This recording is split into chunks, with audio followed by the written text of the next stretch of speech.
Some tree surgery contracts are extraordinarily complex. I witnessed a very complicated example recently at Milton Rigg. It relied on a railway closure, so it had to be done at night. The nearby level crossing meant that we couldn't have traffic management until the railway was closed. The work that didn't impinge on the railway or the level crossing required an electricity shut-off. Electric chainsaw, electric chainsaw. So the first phase of the work could only commence at 11:30 at night, and required the use of a cherry picker or mobile elevated work platform. That made it possible to take down 2 trees without impinging on the electricity wires. The main work involved 2 beech trees which might have fallen onto the railway or the level crossing. Removing those then exposed a somewhat spindly sycamore to the wind, so that was removed as well.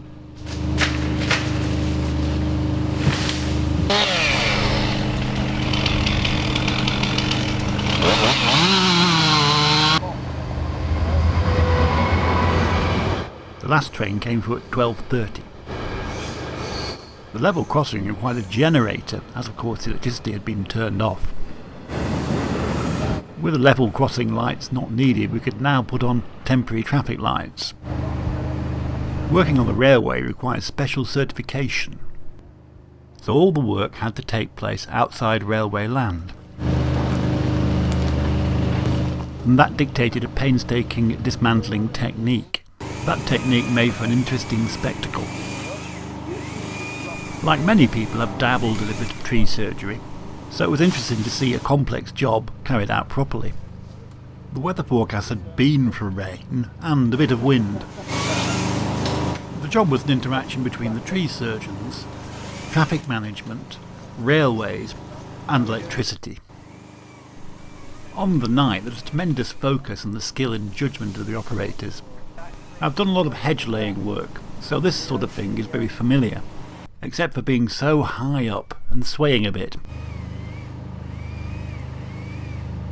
These judgments are hard enough to make your feet on the ground. I was especially interested in the order in which the tree was dismantled. Clearly you can't stand back to look at the job.